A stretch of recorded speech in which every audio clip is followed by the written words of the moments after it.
자, 수행 시작하기 전 앞순상 공덕과 울살 공덕이 나와 이웃에게 기쁨과 평화를 얻는데 도움이 되기를 바라며 모든 사람들의 번뇌가 사라지기를 기원한다.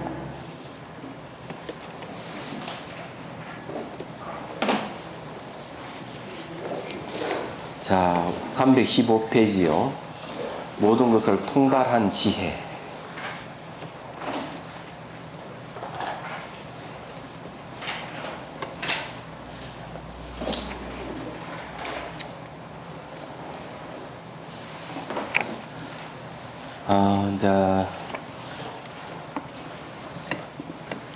이제 모든 걸 통달한 지혜라고 하는 일체 종지를 얘기를 하죠. 자, 묻는다. 허공이 끝이 없기 때문에 세계도 끝이 없고, 세계가 끝이 없기 때문에 중생도 끝이 없고, 중생이 끝이 없기 때문에 마음작용 또한 끝이 없다. 경계가 한계가 없으니 알기 어렵다. 만약 문명이 끊어진다면 마음의 표상작용도 없어지거늘. 한계가 없는 경계를 어찌 알 수 있기에 모든 것을 통달한 지혜라고 하는가. 자, 여기는 이 내용은 이제 잘 알다시피 일체 종지라 하는 거는 이제 깨닫게 되면은 이제 일체 종지를 얻어야 모든 걸 다 아는 지혜를 얻습니다. 얻는데 여기서는 정말 알고 싶어 하는 게 이제 뭐냐, 그죠? 문명이 끊어진다면 하는 거는 이제 완전한 깨달음을 얻는다는 거죠. 깨달음을 얻으면 마음의 표상작용도 없어져 버린다. 마음의 표상작용이라고 하는 거는 심상을 얘기하는데요. 대상을 이미지화하는 거, 그런 게 없어버린다는 거죠. 그렇다면 어떻게 대상을 알 수 있겠느냐 하는 거죠. 그래서 이게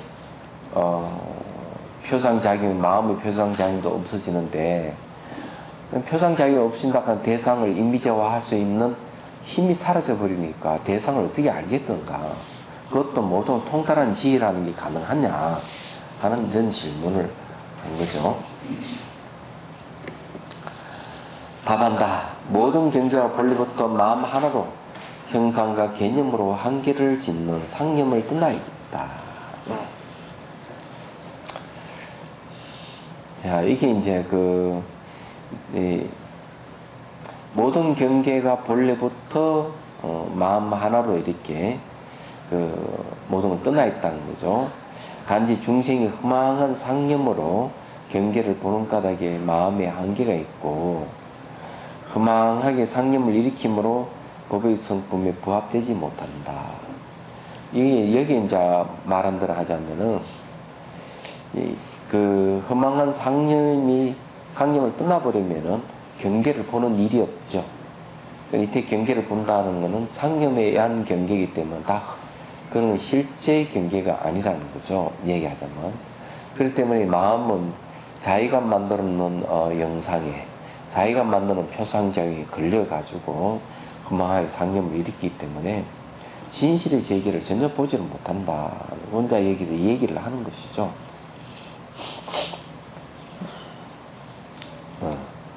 그러므로 제대로 알 수 없는 것이다. 모든 부처님들은 상념으로 보는 것이 없으므로 언제 어느 때나 치우침 없이 지혜로 알아차린다. 열의 마음이 진실하기 때문이다. 여기는 상념으로 보이는 것이 없다.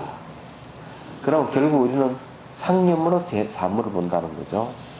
그러면 상념으로 보이는 사물, 허망한 망념으로 허망의 상념을 일으켜서 볼 때, 그럼 세계는 어떻게 보이느냐 하는 게 있죠.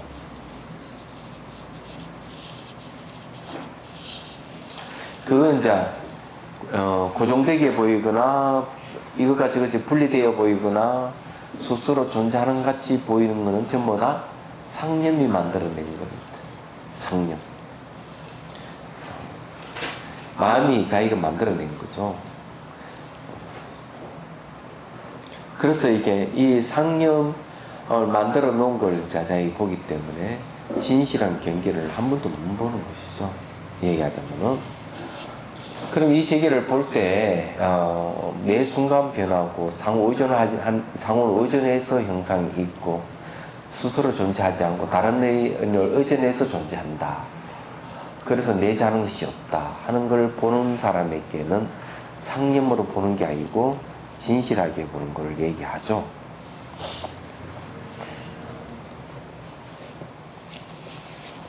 그래서 여기에는 상념으로 보는 것이 없으므로 언제 어느 때나 치우침 없이 지혜로 알아차린다 했죠.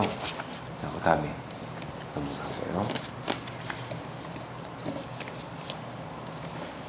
자, 이것이 모든 법의 본성이다. 법의 성품 자체 허망한 모든 법을 밝게 비추어 허망함을 알 수 있게 하는 큰 지혜의 자본과 무량한 방편이 있다. 이와 같은 법성의 지혜로 중생들의 능력에 맞게 가지가지 법의 뜻을 설명할 수 있다. 그런 말을 일체종지라고 합니다. 자, 여기서 이제 예의가 그런 얘기예요. 법성의 지혜로 했습니다. 자, 법성을 본다 하는 거는요, 그 보는 마음을 지혜라고 하는 거죠. 그래서 붙여가지고 법성의 지혜라고 이렇게 얘기합니다. 법성이라고 하는 거는 자, 법의 성품, 법은 원인과 조건에 있어 생성소멸하는 걸 얘기하죠. 그럼 법의 성품은 어때요? 내재한 실체가 없는 공성이라는 뜻이에요. 공같이 텅 비어 있는 것이죠. 그래서 그것을 아는 지혜로 중생들이 자기가 상념으로 보는 잘못되게 보는 거죠. 변기 소집이라고 할 수 있습니다. 그런 것을 이제 타파해 가는 거죠. 얘기하자면은. 그래 중생들의 능력에 맞게끔 가져가지 이 법의 뜻을 이제 설명할 수 있다. 뭐 이렇게 얘기를 하는 겁니다. 법을 가져가 법의 뜻을 설명한다 하는 것은 법을 다 알아야만이 법의 뜻을 설명할 수 있죠. 그래서 일체종지라고 한다고 이렇게 얘기를 하는 거예요. 그럼 이해가 되시죠? 예.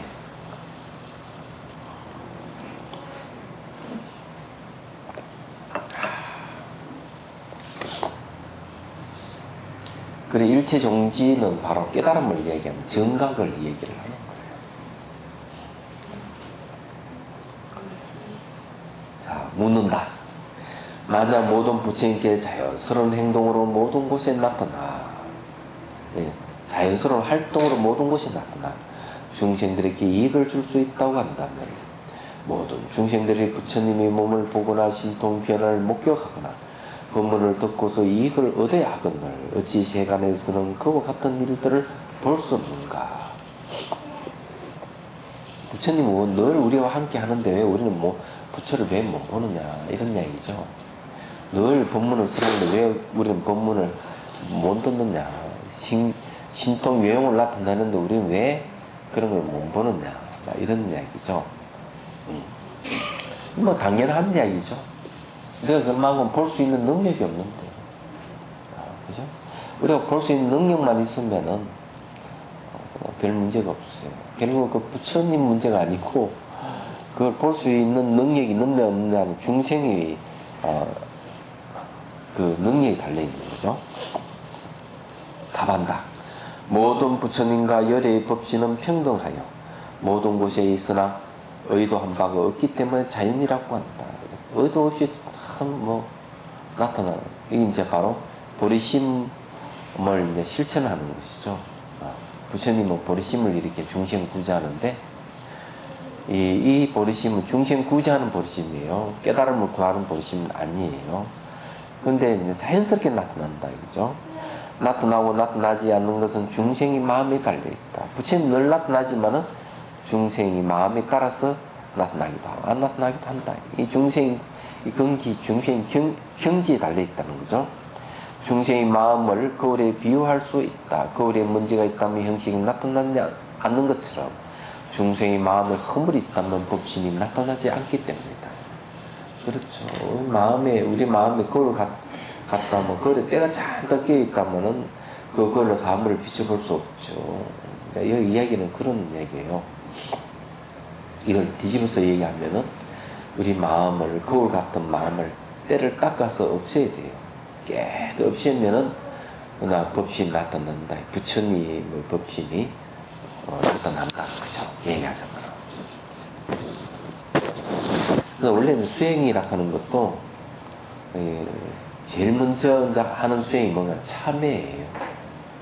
잘못을 참회하는 수행을 먼저 합니다. 그러고는 이제 수행에 들어가죠. 그래서 참회하는 것은 때가 잔뜩 끼어 있는 것을 때를 이렇게 깨끗이 벗겨내는 걸 얘기하는 거예요. 그러니까 때도 이제 뭐 종류가 많겠죠. 때의 종류가 많은데 그 중에서 이제 반성을 해가지고 자기 잘못을 뉘우치는 때부터 벗겨낸다 이 말이야. 그거는 뭔가 하면은 무지는 두 가지가 있거든요. 실제에 대한 무지가 있고 업의 인과 법칙에 대한 무지가 있는데 내가 잘못 저지른 거 참회는 뭔가 하면은 업의 인과 법칙에 대한 무지에서 일어나는 거거든요. 우선 그렇게 해가지고 참회를 쭉 해서 인과 이치를 잘 알고 참회를 하고 그래 때를 벗겨내고 그 다음에 수행을 해서 이제 실제에 대한 무지에 의한 번뇌 망상의 때를 또 닦아내야 돼요. 그러면 이제 부처님께서 언제나 이게 우리 곁에 있다 하는 것을 이제 안다는 겁니다. 자, 인연의 공성을 알 수 없게 하는 암. 이는 무지죠. 무지의 암. 자, 정화 스님이 이제 강의를 한번 들어보죠. 안다는 것은 마음으로 모양을 그릴 수 있거나 생각을 말로 정리할 수 있어야 가능한 것인데 모양을 그리지도 않고 말로 정리하지 않는다면 어찌 알 수 있겠는가? 라고 묻고 있습니다. 그렇죠. 이 상념이 없다면 어떻게 알 수가 있느냐. 그죠? 마음의 표상작용이 있어야 된다는 거죠. 그래야지 이제 그 대상을 알 수가 있는데 마음의 표상도 없이 어떻게 일체모동을 안다는 게 가능하냐 하는 얘기입니다. 그래서 모양을 그리면서 모양이 빠지고 말로 정리하면서 말에 매이는 것을 문명이라고 합니다. 그렇죠? 우리는 사물의 모양을 그리죠. 그리고 이제 언어로 정리하죠. 그렇지만 말과 모양이 우리가 빠져들어갈 수가 있는 거죠. 그러면 그게 무명이다. 갈지 못하는 것이다. 무명이란 무엇을 모르는 것이 아니라 그리신 그림과 정리된 말만을 통해서 아는 알미입니다. 그렇죠. 이 무명도 여러 종류가 있다고 봐야 되겠죠. 보통 무명은 이제 무아라든지 공성을 모르는 건 무명이라고 그래요. 그런데 그것만 무명이 아니고 여기서 말한 대로 이 그려진 그림과 정돈된 말만을 통해서 아는 암도 무명이다. 그런데 그것이 어떻게 무명이 되느냐 하는 거죠. 이 그려진 그림이라든지 말을 통해서 나타난 세계는요, 고정돼 있고 불돼 있고 스스로 존재하는 같이 보이는 겁니다. 그래서 거기는 내재하는 자아라든지 고정불멸의 어떤 실체를 주장하게 되는 것이죠. 그래서 이제 그려진 그림이라든지 정돈된 말을 통해서 우리의 사물을 안다면 그 알면 무명이다 하고 이렇게 얘기를 하는 거예요. 이런 건 다 아시죠? 그죠? 사람을 볼 때 고정관념을 보는 걸 얘기합니다. 사람을 고정관념. 쟤는 저거밖에 몰라. 뭐 저거 이상 할 수 없어. 이렇게 딱 못을 박는 경우가 많죠. 그런데 실제 그 사람이 어떤 큰 일을 당했을 때, 멋지게 일을 해냈을 때, 우리는 고정관념이 깨지잖아요. 그런 경우 많습니다. 그 모습 보고 판단했다고 오판하는 경우 많죠. 얘기하자면은. 그래서 여기에 이제 그 모습 보고 잘못 판단하면 안 되고, 또 말을 통해 가지고 말에 넘어가는 경우 상당히 많아요. 그래, 말 솜씨가 너무 좋아 상대를 멋지게 사기치는 사람 있지 않습니까? 그런 사람은 대개 정가가 몇 개나 가지고 있는 사람들이에요. 근데 그게 그 말을 속잖아요. 희한하게도 또 은혜 속는 거 왜 속겠어요? 그러니까 그게 뭔가 하면은 은혜를 통해서 늘 사물을 판별을 아는 그 습관에 훈련돼 있어서 그런 거예요. 그 다음 말에 홀딱 넘어간다. 그래서 그런데 그런 말을 통해서 아는 알면 문명이다 하는 거죠. 말만을 통해서 알면 안 된다 이거죠. 자, 말과 형상이 형성되는 인연의 장을 놓치고 말할 수 있고 형상할 수 있는 분명만을 액 경험을 토대로 형상 만들기와 말 만들기를 함으로써 인연의 공성을 알 수 없게 하는 알입니다. 그래서 우리는 말이라는 것은 형상이라 하는 것은 우리가 조건에 있어 형성되고 소멸한다 하는 걸 알아야 돼요. 그런데 우리는 그걸 망각을 해버리죠. 망각해버리고 자기가 말하고 생각하고 하는 것을 이제 근거로 해서 기억을 하는 거죠. 경험해가지고 옛날 말했던 걸 옛날 경험했던 것을 토대로 해서 다시 그 위에 말하고 형상 그리고 이렇게 살잖아요. 그러니까 안 되는 거죠. 형상이라든 말의 특성은 고정되어 있고 분리고 스스로 존재하는 것 같이 보이기 때문에 항상 오류를 범합니다. 그런데 우리는 인연의 이치를 갖다가 잊어버리는 경우가 너무 많아요. 자, 예를 들어서 이제 얘기를 해보죠.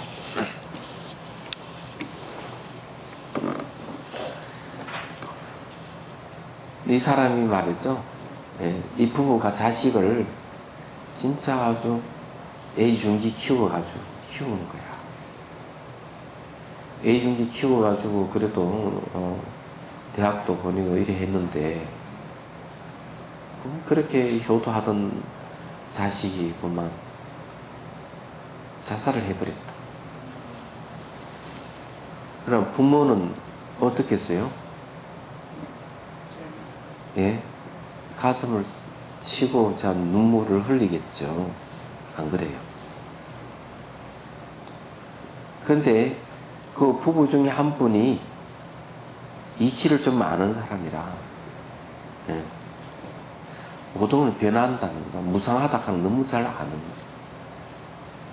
그러나 이분은 그러면 슬픔이 있겠느냐? 얘기하잖아. 이런 분은 무상을 잘 매 순간 변한다는 진실을 알고 있는 사람은 자식이 자살을 했다 해가지고 슬퍼하지는 않습니다. 왜 그럴까요? 무상 이치에 봐서는 당연히 죽을 만한 조건을 갖추고 있어 죽었다 하는 거 아니까.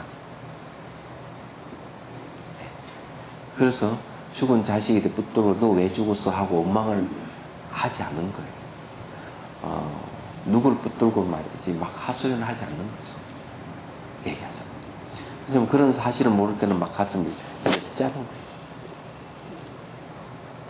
그런 경험 없어요? 네. 자식을 잃어버린 경험 없으시구나. 그래서 이런 경우는 뭘 얘기하는가 하면은 무상한 것에 대해서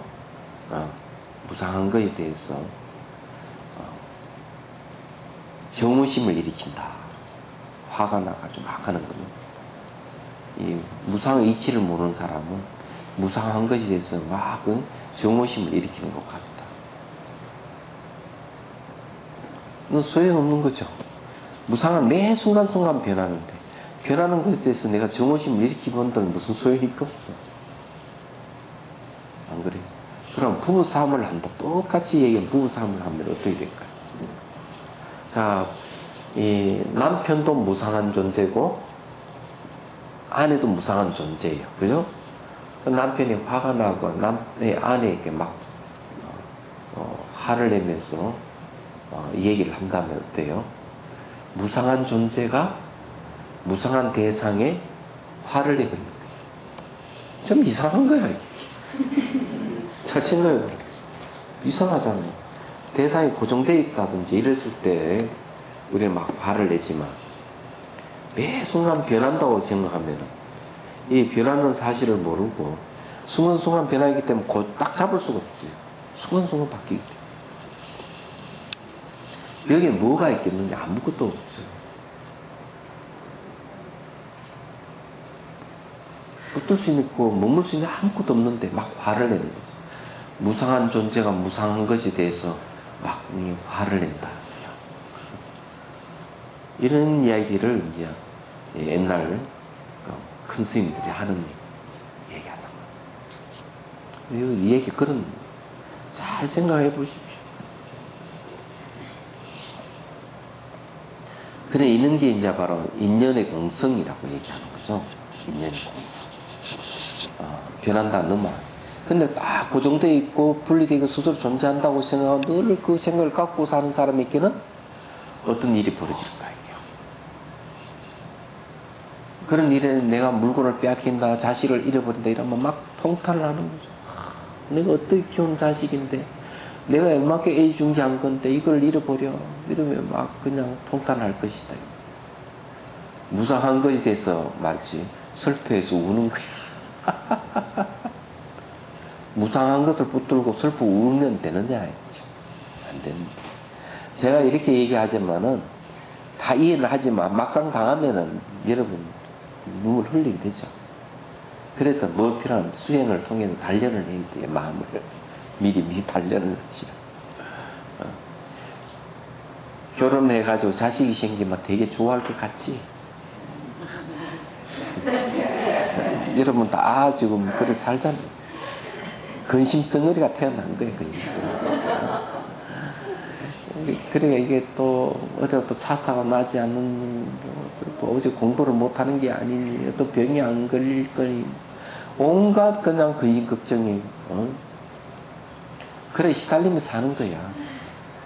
뭘 자식이 기쁨을 주긴 주지만 또 한편은 그러는 거거든. 빚받으러 온 게 자식인데 부모에게 빚받으러.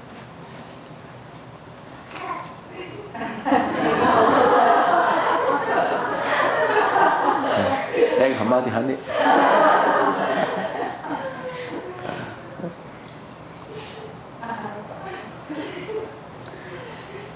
그게 이제 뭐고 참 그런 일이 많아요.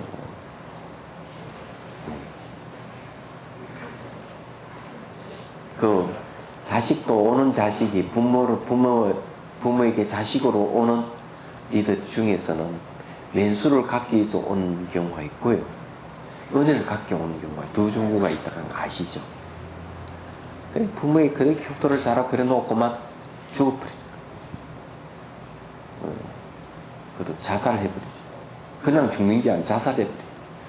그러면 가슴을 치고 막 그게 왼수에 드는 전쟁이에요. 그런데 은혜를 갖기 위해서 오는 거예요.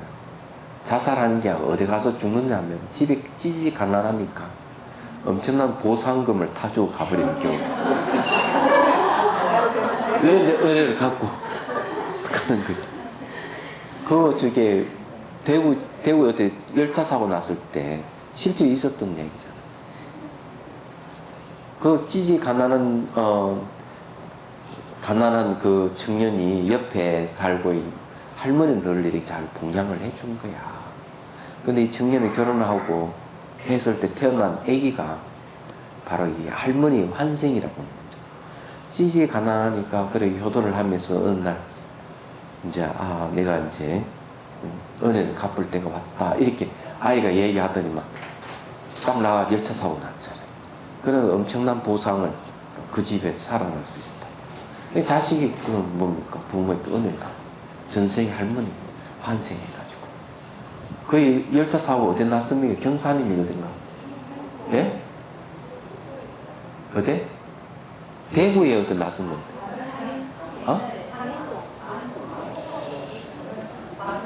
하여튼 대구 지방에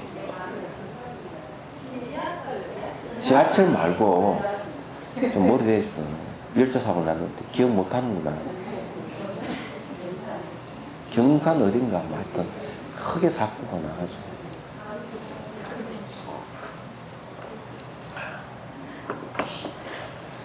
근데 이제 제가 말씀드리신 분은 왼수를 갖기 위해서 왔던 은혜를 갖기 위해서 왔던 무상이라는 진리에서 벗어나는 게 하나도 없는 거야.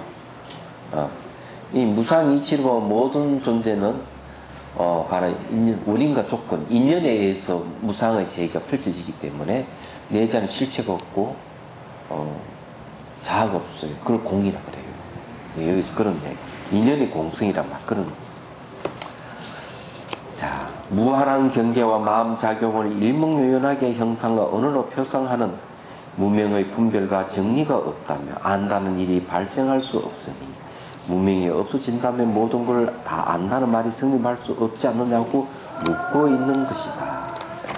그죠? 그렇죠. 이 무명의 분별과 정리가 있어야 되겠죠. 형상을 언어로 표상하는. 근데 그게 다 사라져버리면 알 수 없지 않느냐. 이 마음의 특성은 뭡니까? 대상을 아는 것이 마음의 특성이에요. 그래서 이게 무명을 근거한 알미 없다고 해가지고 마음이 아는 성질이 없어진다는 것은 아니죠. 당연히. 그래서 모든 경계를 안 가고 했을 때 모든 경계가 마음이기 때문에 마음을 알면 모든 경계를 아는 것입니다. 무시잖아요. 눈에 보이고 들리는 이 세계 자체가 전부 다 마음의 표현이다. 모든 경계 자체가 자기 마음이에요. 그래서 여기서 마음을 알면 모든 경계를 다 아는 거예요. 그냥. 그런데 무명의 알므로 세상을 보니까 문제지. 그래서 수행을 해보면 알아요. 이 수행을 해보면은 이제 뭔가 마음을 잘 이렇게 일어나고 사라지는 걸 잘 관찰하라고 이렇게 알아차리라고 이렇게 가르쳐 드리거든요. 알아차리는 방법. 똑같은 현상이 있는가, 똑같은 현상이 없으면 일어나고 사라지고 반복하니까 생기고 사라지는 걸 잘 봐라. 생기 사라지는 데 붙들 수 있는지, 머물 수 있게 할 수 있는지 살펴보라. 이렇게 해주면 그렇게 관찰 안 해요, 사람들. 참 희한한. 그렇게 가르쳤는데, 나도 할 때마다 가르쳐줘도 안 돼. 그냥 기껏 뭘 얘기하는가 하면은 이렇게 얘기합니다. 막 기운이 생겨가지고, 어쩌고 저쩌고, 그 기운이 뭐 자기를 잡아먹는 것도 아닌데, 그게 불편하다 이지 기운이 막 생겨가지고 돌아다니고 하는 거. 그리고 또 뭐 아름다운 현상이 생기고, 빠져 그것만 지켜보고 있었다면 뭐, 빛이 나타났다, 이런 이야기만 하시면, 내수 어떻게 바뀌었냐, 그건 이야기를 안 해요. 내가 관찰해보면 이래 바뀌니까 아무리 자아를 찾을 수 없고 실제 찾을 수 없다든지 이런 얘기가 나와야 되는데 그런 얘기를 안 하는 거예요. 뭐가 생기는데 그게 어쩌고 저쩌고 그런 거면 자꾸 얘기를 해요. 답답하죠. 얘기하면 답답하고 또 얘기하면 그 다음날 그 또 점검시간 때문에 또 이제 현상에 대한 얘기만 하는 거예요. 현상이 어떻게 바뀌어가고 어떻게 내가 관찰을 했는데 어떤 현상 이런 얘기를 안 하는 거죠. 그래서 제가 또 얘기를 했어요. 지금 눈에 나타나는 거라든지, 물질 현상이라든지, 그 다음에 이 마음의 현상이라든지, 처음 이런 거는 감각을 통해서 나타나는 것이기 때문에, 그 지금 감각이야. 감각 마음이니까. 잘 살펴보라고 이래도 잊어버려야 안 돼요. 그래가 한 달에 가고 두 달에 가고 이렇게 가는 사람들이 있더라고요. 어떤 수행이 1년이 가더라도 그 이해를 못하는 사람이 1년 수행을 하더라고요. 현상만 막 맺다. 그러면 어디가 가면 자기가 대단한 경기에 가 있고 뭐 인정받았다는 식으로 그런 이야기 들으니 기가 딱 막히더라고요. 초보적인 왕초보자가 대단한 경기, 현상 갖고 무슨 대단한 경기를 얘기를 하는 거예요. 현상 갖고 얘기하는 게 아니고 내가 그걸 마음 잘 알아차리고 있고 그것이 무상이 고고 무한인지를 확실히 잘 이해가 돼서 지혜가 생긴 것에 대한 그런 게 전혀 없는 사람이 그런 거예요. 이게 쉽지 않습니다. 그게 이제 경계락 하는 게 전부 다 뭘 얘기하는가 하면은 자기 마음이다. 경계가 거기 들린 모든 것이 자기 마음이다. 이런 걸 아시.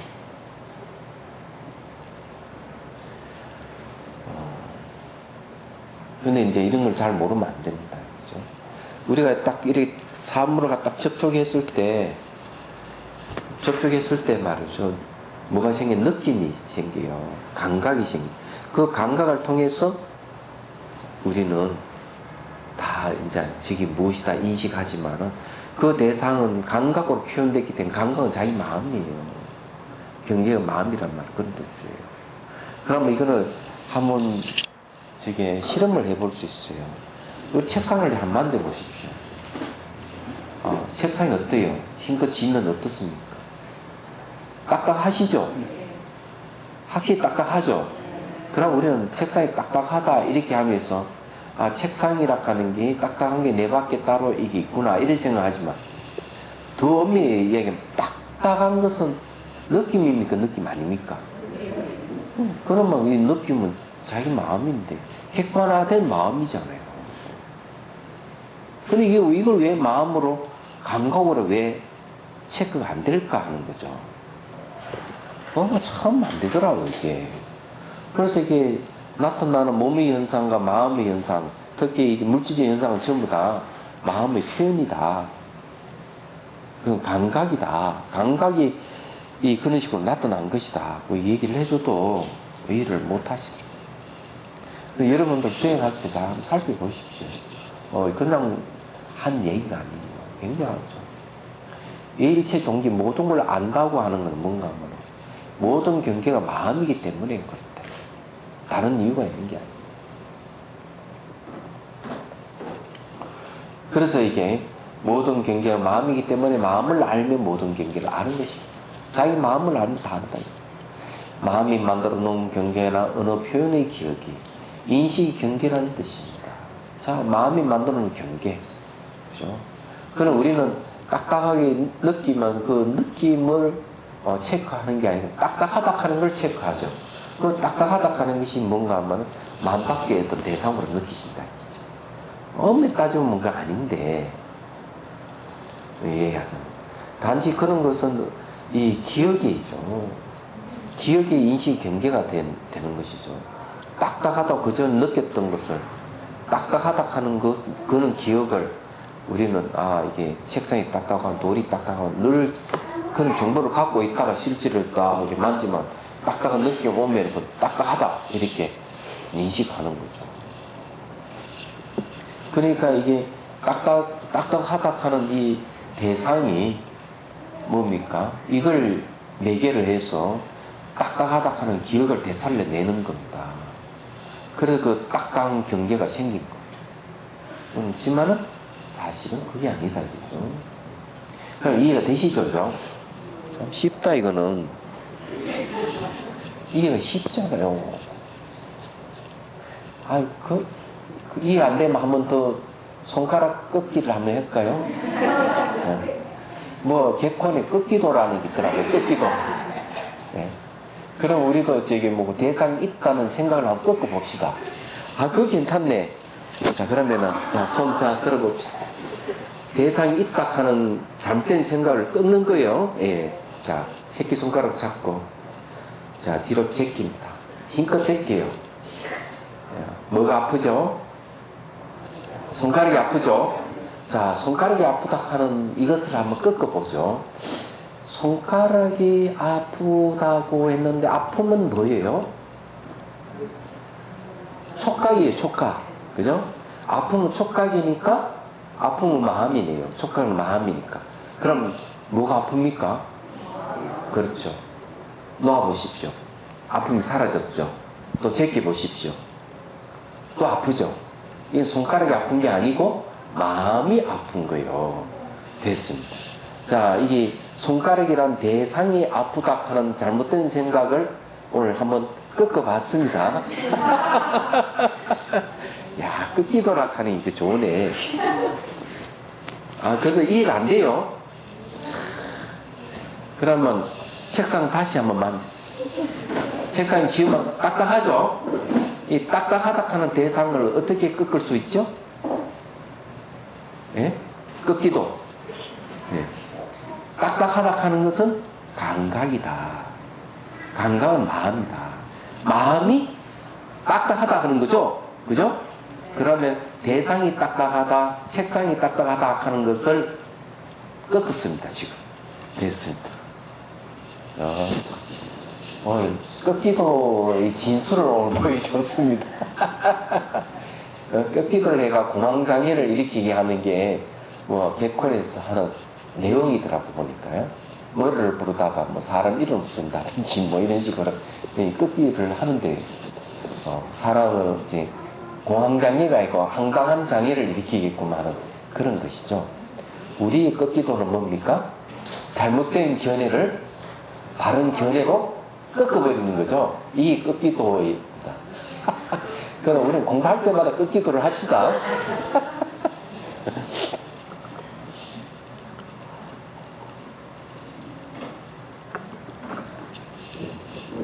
자, 그래서 마음 밖에 대상이 있다라고 생각할 수는 있지만 마음과의 인연이 닿을 때만이 경계라고 할 수 있고, 자, 이렇게 손을 책상을 잡는 건 뭡니까? 손과 책상의 관계는 어떤 관계죠?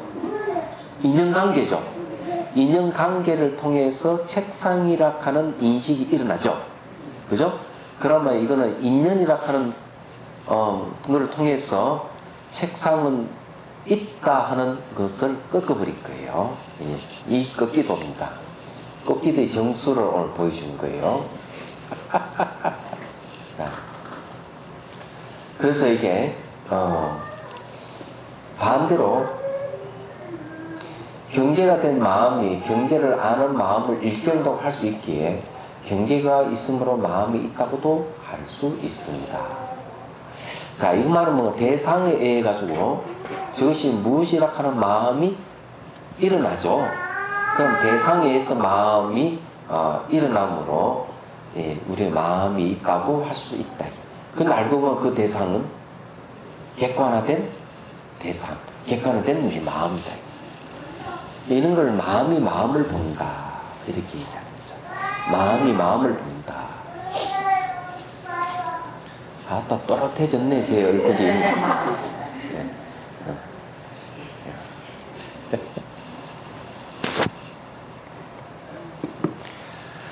자, 그래서 여기 이제 내용을 이야기하면 결과서는 모든 경계는 마음의 표현이기 때문에 마음을 알면 모든 경계를 안다.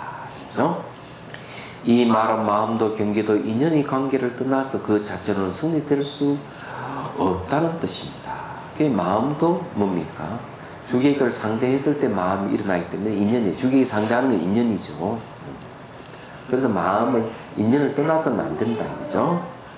마음이 대상을 받아들이되 분별되어야 안다는 사건이 발생되므로 안다는 것은 마음과 대상이 만나 분별로서 발생하는 하나의 사건이면서 마음과 대상을 암속으로 다 담고 있어요. 내가 안다는 것은 주관과 객관을 하나로 아울러서 그죠? 아는 걸 얘기하죠. 그래서 안다 하는 암 속에는 주관, 객관 다 담겨 있는 거죠.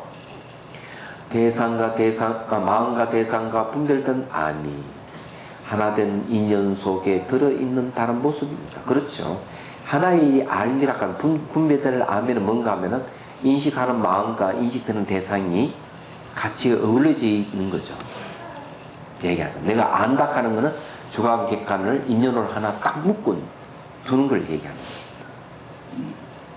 겁니다. 그걸 얘기를 하고 있는 거죠. 그래서 이 마음의 다른 이름이 뭔가 하면은 인연이다. 또는 연기다.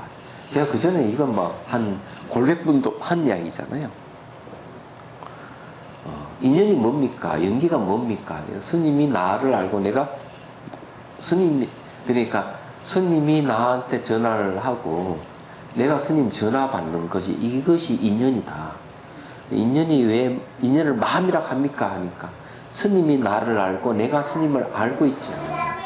이 알매에 의해 가지고 인연이 이루어지기 때문에 그런 것이다. 그런 얘기.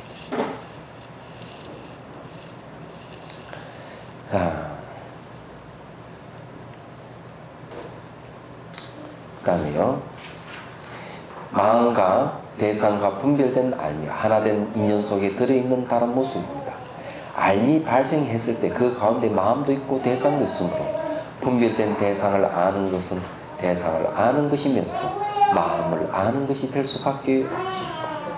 대상이 마음을 일깨우지만 대상에 대한 인식은 마음이 갖고 있는 분별인 심상이 깨어난 것입니다.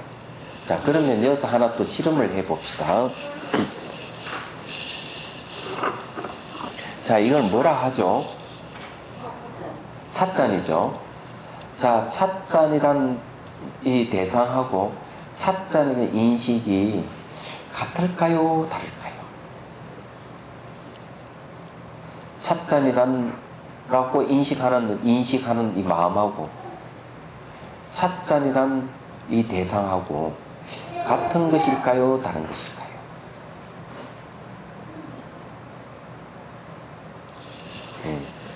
이때 쭉 배웠는데도 불구하고 오늘 딱 실습하니까 또 여름이 딱 막혀버리네. 응?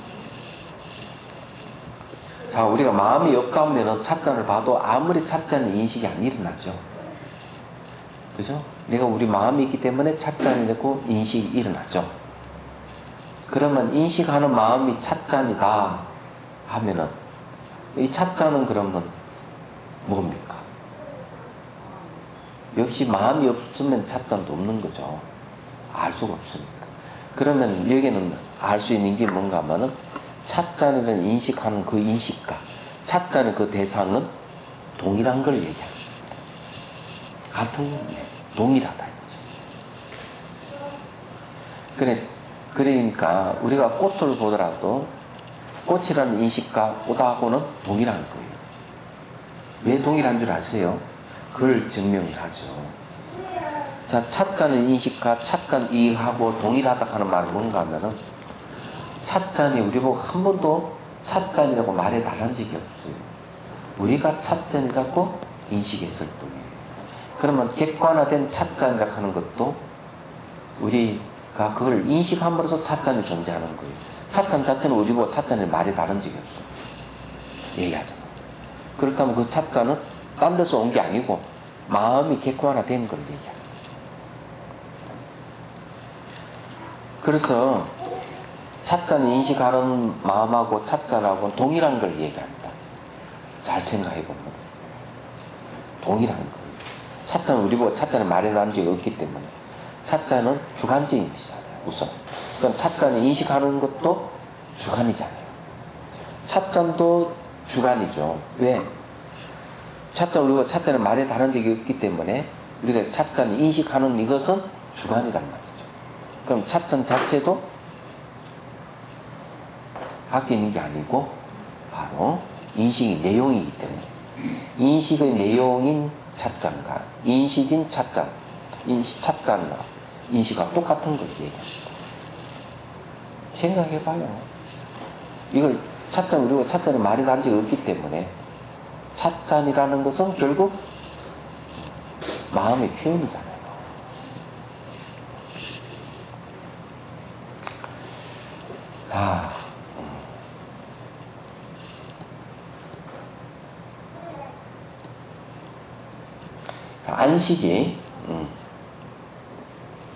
안식은 시각이죠. 안식이 색을 분별하지 못한다면 색이 없고 그렇잖아요. 만일에 반대로 안식이 색을 분별한다면 색이 있죠. 그렇죠. 또 얘기하잖아요. 찻잔을 인식할 때 이 찻잔은 존재하는 거예요. 얘기하잖아요. 그렇지만 찻잔 자체는 우리 보고 찻잔을 말해 다른 적이 있기 때문에 객관적인 게 아니라는 거죠. 찻잔.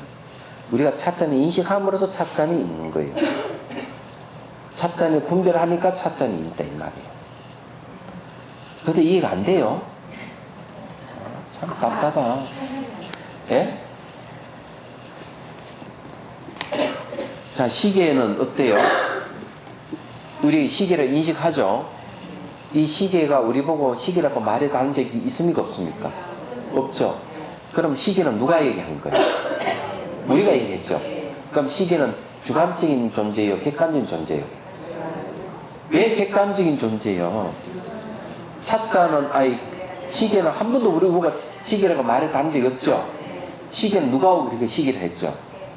우리가 했잖아요. 본인이 했잖아요. 그럼 시계는 주관이에요? 객관이에요? 주관적인 것이잖아. 주관적인 것이기 때문에 시계라고 인식하는 인식과 시계라고 하는 거하고는 동일한 거란 말이에요. 참 설마 왜 이렇게 힘들어? 그래 여기 얘기하자. 안식이 색을 분별하지 못한다는 색이 없고 이 청각이죠. 청각이 소리를 분별하지 못한다면 소리가 없습니다. 분별하는 게 있다 이거죠. 시기를 하니까 시기 존재한다는 거예요. 그래서 저게 건강경에 나오잖아요. 내가 말하는 세계는 세계가 아니다. 그 이름이 세계일 뿐이다. 그러잖아요. 그러면 세계라 하는 이름에 해당하는 세계는 존재하지 않는다. 단지 세계라고 이름하니까 세계가 존재할 뿐이다 이 말이에요.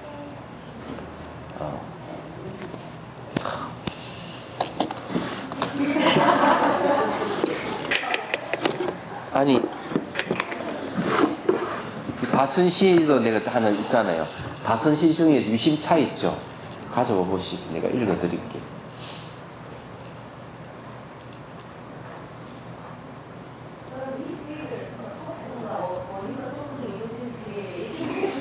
예?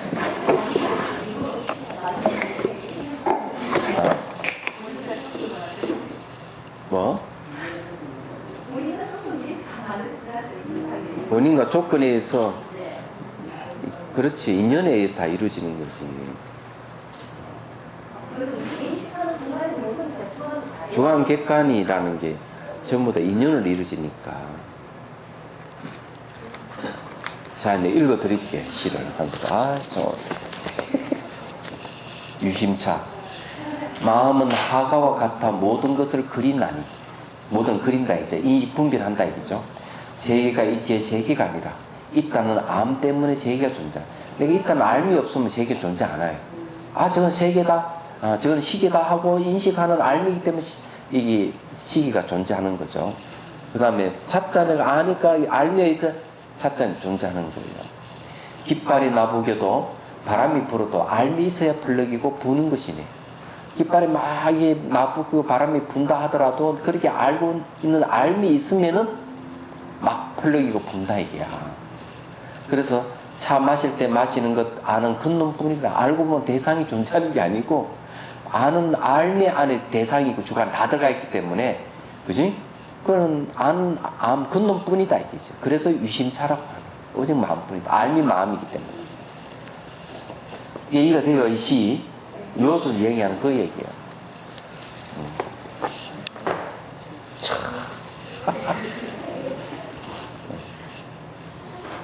자, 그 다음에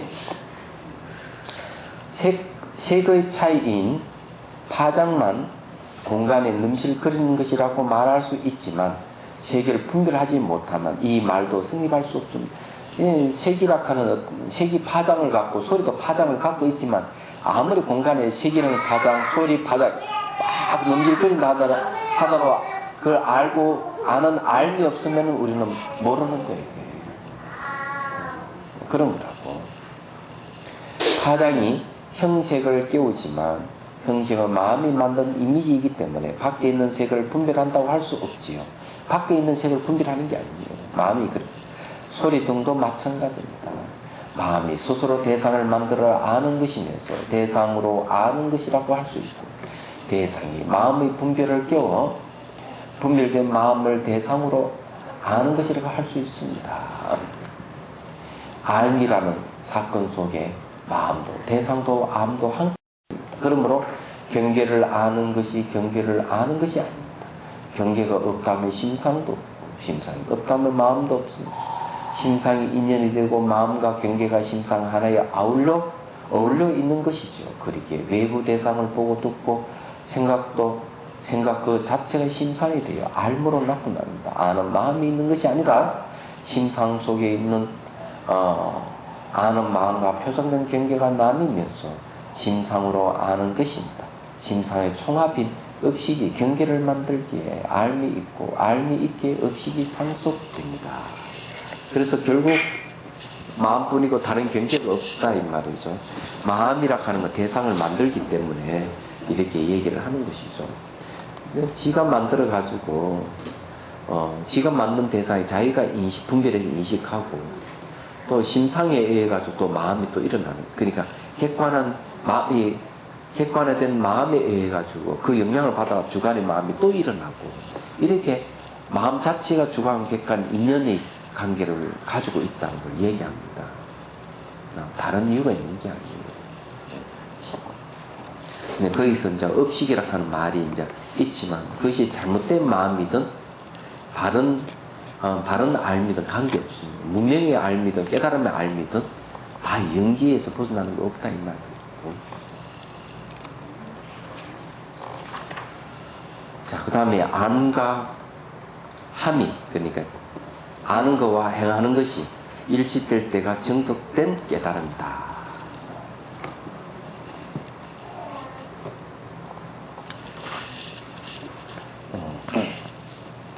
업식에 담겨 있는 심상을 마음과 경계로 끌어내는 능력을 전식이라고 합니다.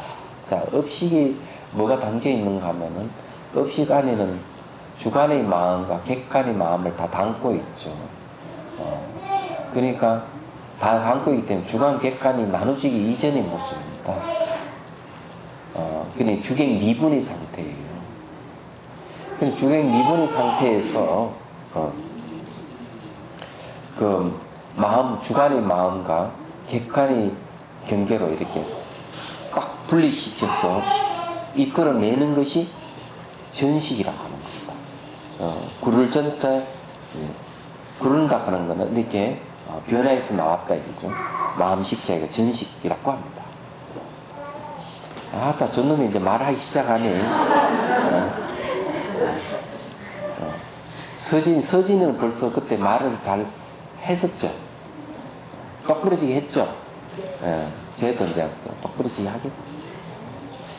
저놈은 그냥 보니까 낯을 안 가리는 거 보니까 사회성이 있는 것 같아요. 사회 활동을 많이 하겠습니다. 그래서 내 성격이 아닌 것 같아요. 스트레스는 별로 안 받을 것 같구만.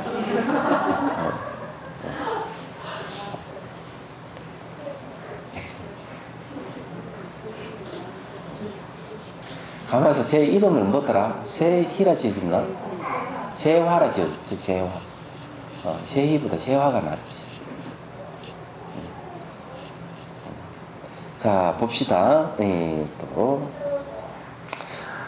받아들인 경계나 스스로 만든 경계를 마음이 알 수 있게 전환시킨다는 뜻이지요. 자, 마음이 이제 알 수 있게끔, 대상을 마음이 알 수 있게끔 전환하는 것이 전식이다, 이거죠. 아는 작용이 작용을 할 수 있게, 아는 작용이 작용할 수 있게 환경을 만든다는 뜻입니다. 그렇죠? 객관계가 있어야만 주관의 마음이 일어났듯이, 그죠? 마음과 대상의 변화를 주도하는 힘이면서 알미 발생하도록 하는 것입니다. 왜냐하면 객관계가 있어야 마음이 이렇게 생기니까. 자, 여기서 문제가 되는 것은 받아들인 경계를 해석하는 것이, 경계를 그대로 해석하는 것이 아니라 경계를 마음이 아는 경계로 만들어 해석할 수밖에 없다는 것입니다. 자, 경계를 마음이 아는 경계로 만들어 해석할 수밖에 없다. 경계가 바로 마음의 표현이기 때문에 그래요. 아는 것으로밖에 해석할 수 없는 것이라고 하여 몇 개의 알미 정해진 것은 아닙니다. 이미 알고 있는 그대로 새롭게 암을 만들어가는 것도 있기 때문입니다. 하여튼 마음은 주관의 마음과 객관의 마음으로 나눠지는 거죠. 주관의 마음을 견분이라고 그러고 객관의 마음을 상분이라고 합니다. 분가는 나눌 분자서요. 견분하는 것은 보는 부분, 상분하는 것은 보여지는 부분, 모양이니까 그렇게 얘기하는 거죠. 그러나 새롭게 아는 것이라 하더라도 그것을 그렇게밖에 알 수 없는 알의 분별을 넘어설 수 없기 때문에 인연을 밝게 알지 못하는 알미 무명이라 하고. 자, 이 말은 무슨 뭔가 하면은 이 알미 분별을 넘어설 수 없다. 대상을 아는 알미 분별을 못 넘어서기 때문에 인연 이치를 모르는 거예요. 그러니까 주관 객관의 상대에서 마음이 일어난다, 그래 분별이 일어난다, 이것이 인연이다, 이렇게 알지를 못한다는 거죠. 익혀온 습관의 경향성을 따른 알미의 활동이기에 업식이라고 합니다. 이 말은 뭔가 하면 익혀온 습관의 경향성을 따른 알미라고. 여러분도 우리가 그 음식을 먹는 것도 습관대로 먹잖아요. 그죠? 음식을 먹는. 그러니까 뭐 배앓이 하면 화장실 가는 것도 습관적으로 금방 달려가죠, 그죠? 이 글씨 쓰는 것도 하나의 습관이에요. 얘기하자면. 이 습관이라 하는 거는 과거에 익혔던 경험이, 경험이에요. 과거에 익혔던 경험. 이것이 반복하는 걸 습관이라고 얘기하는 겁니다. 습관. 그래서 이런 경향성을 따른 암의 활동이 바로 업식이다. 이렇게 하죠. 업을 정의를 잘 내리는 거죠.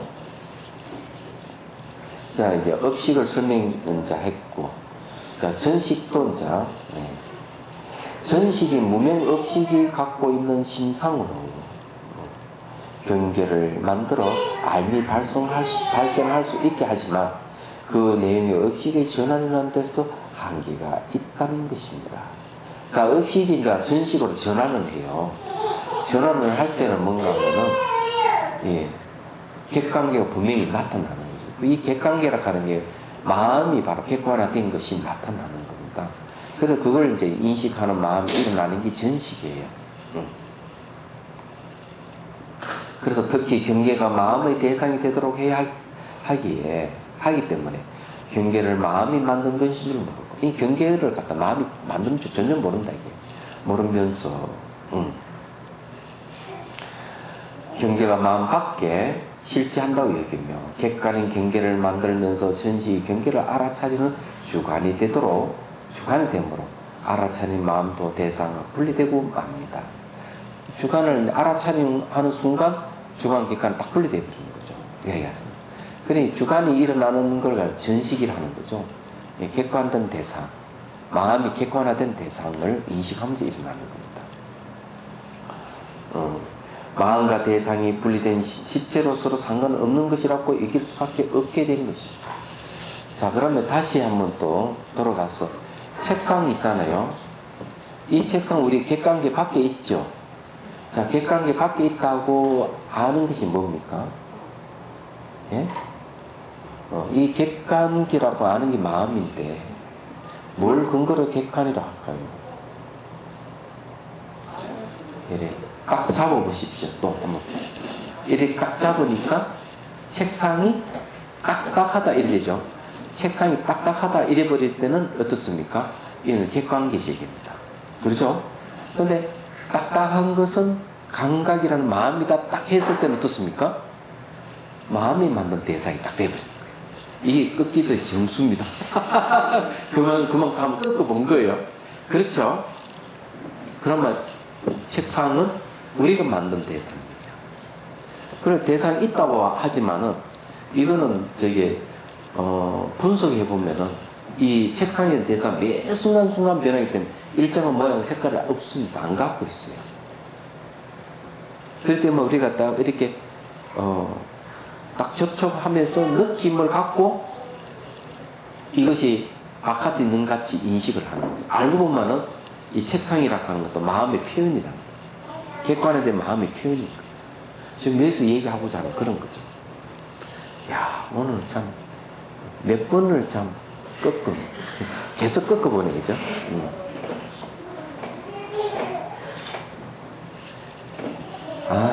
가끔 개콘을 보는데 절친이 저 꺾기도락 하는 게 나오길래 이게 뭔가를 몰랐어요. 그래 꺾기도를 해가 공황장애를 일으키는 것이다 하는 말을 듣고 무슨 뜻인 줄 알았어요. 그러니 일정한 패턴을 가다가 전혀 반대되는 패턴으로 딱 돌았을 때 한강함이 일어나는 거죠. 그러니까 한번 꺾어버려 마음을 꺾는다는 말 그런 뜻이에요. 그래서 상당히 공감을 했습니다. 그걸 보면서 또 어린애 장난 같지만은 잘 생각해 보면은 굉장한 아이디어예요. 그거 제가 쓰잖아요 지금요. 꺾기도라는 말을. 자, 그 다음에 봅시다. 마음과 대상이 실제한다고 얘기하는 허구가 생겨나는 것입니다.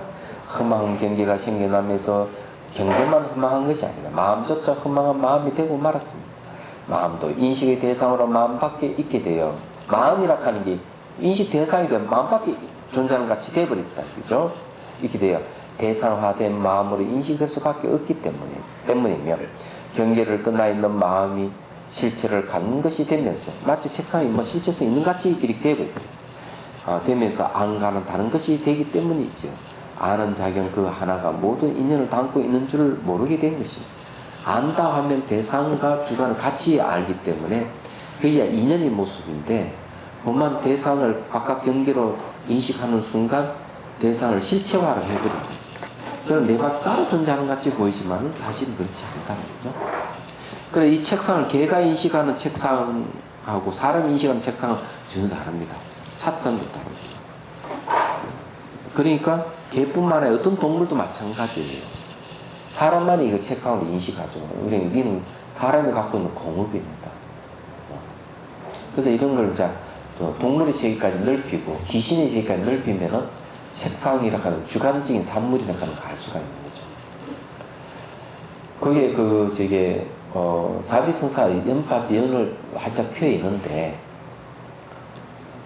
거기에 보면 웅덩이 하나가 물이 맑지 못한 늘 흙탕물로 있어요.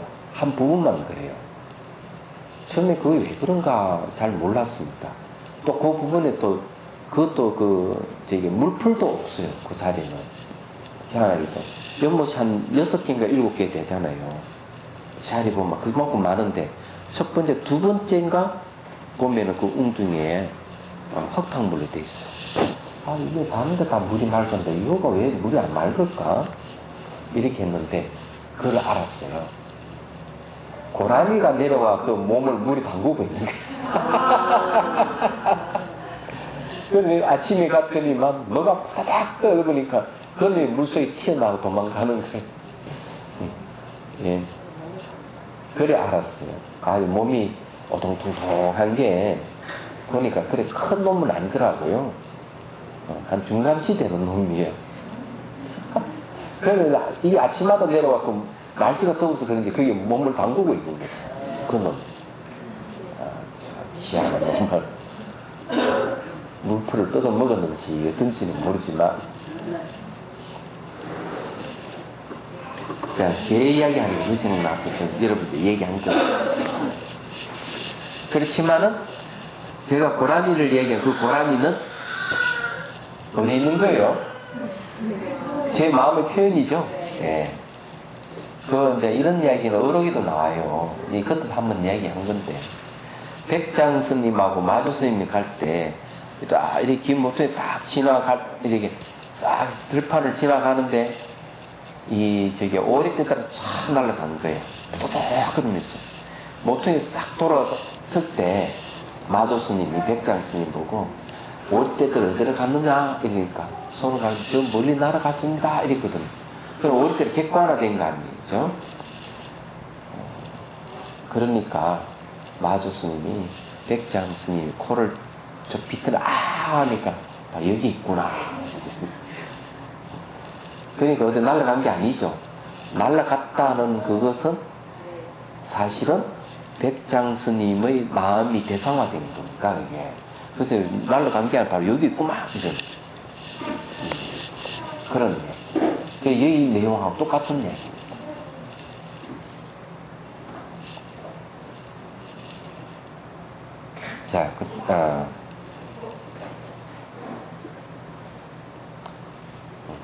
자, 이리하여 321페이지 맞죠? 예. 이리하여 마음은 대상, 마음은 마음, 대상은 대상으로는 아니고 각각의 대상들도 자신만의 실체를 갖게 됩니다. 주경 모두가 알매장을 떠나 있게 됐습니다.